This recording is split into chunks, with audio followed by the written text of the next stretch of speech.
Merci beaucoup. Ça, notre dernier invité, M. Baza. Bienvenue. Merci beaucoup, Jean-David. Troisième L de communicateur. Cher ami Jean-David, moi je suis le secrétaire national adjoint chargé de l'insertion, stratégie, insertion professionnelle au sein de l'AFDC. Nous sommes les seuls partis politiques et regroupements à avoir reçu l'encadrement, même la formation sur le plan communicationnel. Et c'est ce qui a fait que vous soyez coordonnateur, président de communicateurs LAFDC. Et je suis aussi le coordonnateur de la dynamique et le changement. C'est maintenant une structure propre que je dirige. Le président de la République a un porte-parole, Kassongo Mwema Yamba. Et maintenant, les rôles de vous, communicateurs, je viens. L'Assemblée nationale aussi, nous avons un rapporteur identique aussi au Sénat.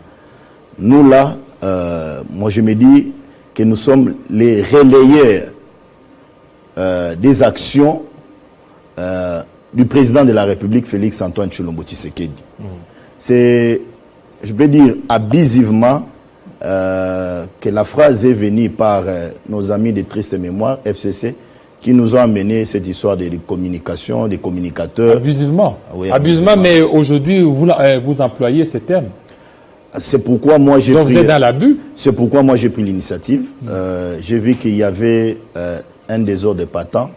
J'ai pris l'initiative d'écrire à tous mes frères qui font ce travail de sacrifice dans les médias privés que nous avons dans la ville de Kinshasa. Demain, là, ils vont recevoir ma correspondance, leur demandant de surseoir tout ce qu'ils ont comme activité, de s'organiser, parce que dans les désordres, on ne peut pas avancer. Lorsque nous voulons porter tout haut les actions du président de la République. Tantôt, c'est vous, c'est Donald Kabasele ou bien c'est Papi Diosso? C'est des droits que chacun, là où il est, se considère comme tel. Mais moi, je suis fédérateur. Je veux la paix. Tu veux réconcilier tout Évidemment, je suis dans la démarche. J'étais en contact avec certains qui ne sont pas dans la ville-province de Kinshasa, qui sont ailleurs. Je les attends. Dès qu'ils sont ici, d'ici samedi, nous allons nous retrouver autour d'une table. Nous allons nous asseoir pour faire dissiper tous ces malentendus qu'il y a au sein de nous. Nous voulons être solides. Et ces malentendus, qui sera le coordonnateur? Parce que Donald Kabasele tient mordicus à être coordonnateur. Vous aussi, parce que vous avez été reçu par votre autorité morale, Bahati Lukwebo. Vous, en tant que coordonnateur, il y a aussi Papi Diosso aussi qui se réclame d'être coordonnateur. C'est dans ces désordres-là qu'on voit les communicateurs du président de la République. Oui, moi, je considère comme une expression démocratique, mais je détiens de là un pourcentage de ces désordres, comme si je peux l'appeler ainsi. C'est pourquoi j'ai trouvé l'initiative de réunir tout le monde. Chacun va exprimer ses ambitions. Parce que s'il y a la cacophonie, il y a les divergences d'idées, nous n'allons pas bien vulgariser les actions du président de la République. Et certains ennemis risqueraient même d'en profiter, d'en faire trop. Vous voyez, je suis là et je suis en train de dire à mes amis et même dire à certaines autorités qui ont reçu les demandes de surseoir tout, de nous laisser s'organiser et nous allons voir comment nous allons avancer dans la logique et vous qui de vulgariser les actions de Félix Antoine Tshilombo. Bahati Lukwebo qui serait derrière vous. Non. Comme lui, Donald, c'est l'UDPS et tous les cadres de l'UDPS.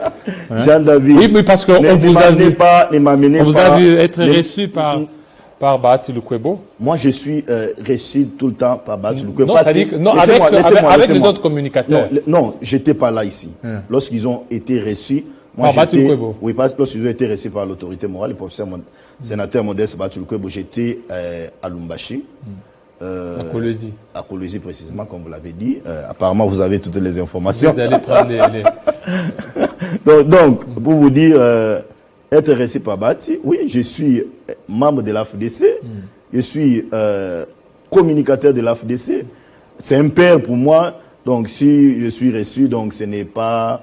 Si j'ai été reçu, ce n'était pas dans le cadre de nos amis. Et aussi, il faut dissiper cette histoire-là. Je pense que lorsque vous allez recevoir les autres, le professeur n'a rien à voir avec l'idée de nous organiser. Au contraire, lorsque j'ai parlé avec les amis, ils m'ont dit que lorsqu'ils ont été reçus, il les a prodigué un conseil qui veut l'harmonie, l'unité, la paix, et ils ne peuvent jamais évoluer dans ces désordres. Dans cette logique-là que moi je suis pour rassembler maintenant, tout le monde. Vous voyez maintenant donc toutes les initiatives là que le président a prises, les révisions, bon, jusque-là, c'est pas lui qui a pris l'initiative des révisions constitutionnelles ou les autres là, mais tellement que vous partez en ordre dispersé, ça n'arrive pas à mûrir. Aujourd'hui, regardez la révision constitutionnelle que vous étiez en train de défendre, mais comment vous allez défendre cette révision constitutionnelle dès lors que vous partez déjà en ordre dispersé? Je suivais tout à l'heure là un honorable député que vous avez reçu. J'avais du mal à les situer entre un philosophe, alors que c'est un législateur et un... Comment je peux dire? C'est comme s'il vous a amené des histoires... des proverbes. Des proverbes. Alors que lorsque vous faites, vous lisez la Constitution de la République démocratique du Congo dans son article 5, cette Constitution donne le plein pouvoir au peuple d'élire un président de la République.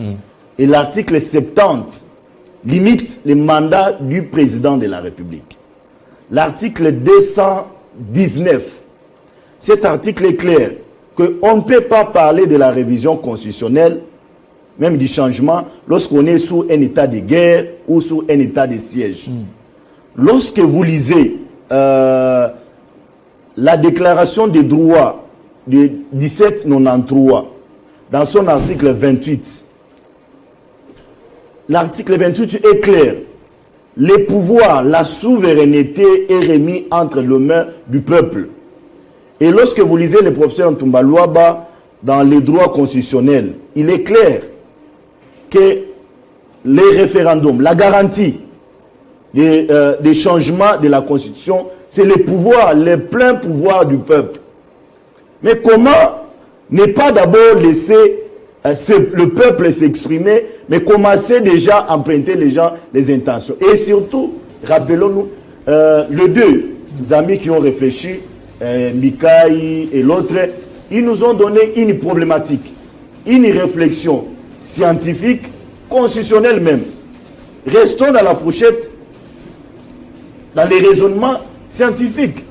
N'amenons pas d'abord l'intention, tout mettre dans les dos de Tshisekedi parce qu'il veut avoir un mandat de 7 ans. Alors que la Constitution va rester, Tshisekedi va passer. Et je nous rappelle ici que d'abord, lorsque vous regardez les mandats de 5 ans qu'a un président de la République, il ne parvient pas à exécuter. Il ne parvient pas à exécuter. Et aux États-Unis, c'est 4 ans. Vous voulez encore quoi? Vous voulez comparer les pays, la République démocratique du Congo, aux États-Unis, à la France et à la Belgique, un pays à dimension continentale. Est-ce que pour résoudre un programme, il faut encore ajouter les nombres de mandats ou la durée? Vous voulez comparer les Congo à déjà des députés que vous avez reçus tout de suite là? Ils vous l'avaient posé la question sur ces vacances, s'il vous plaît, vous l'avez posé la question sur ces vacances parlementaires. Il ne vous a pas donné une réponse. Est-ce qu'il a déposé un rapport de ces vacances parlementaires au bureau de l'Assemblée nationale? Si dans 5 ans vous n'arrivez rien à faire, même si on vous ajoutait 2 ans, vous n'allez absolument rien faire. Laissons l'opportunité. Parce que jusque-là, c'est 4 ans. 4 ans, il n'y a rien qui est fait. Laissons la chance, l'opportunité au peuple de nous donner. Mais la plupart de ceux qui proposent, ce sont ceux qui veulent, ce sont des tambourinaires, comme a dit les professeurs et les autres. Mais aucun animal ne peut quitter la forêt, venir réfléchir à la place des scientifiques. Et même la Constitution que nous avons, ce temps ici. Même la Constitution que nous avons, c'est une réflexion d'un individu qui a élargi ses paramètres mais pour aboutir à la signature. Est-ce que l'opportunité s'y prête? Non, écoutez, vous ne pouvez pas réduire un pays à une opportunité. L'opportunité, je dis oui. Il y a l'opportunité de revoir la Constitution. Nous avons la question... Pourquoi ne pas laisser que le chef de l'État termine son mandat? Il reste pratiquement une année. Et puis commencer à penser à autre chose. Jean-David, nous avons un problème avec notre Constitution actuelle. Je prends un cas.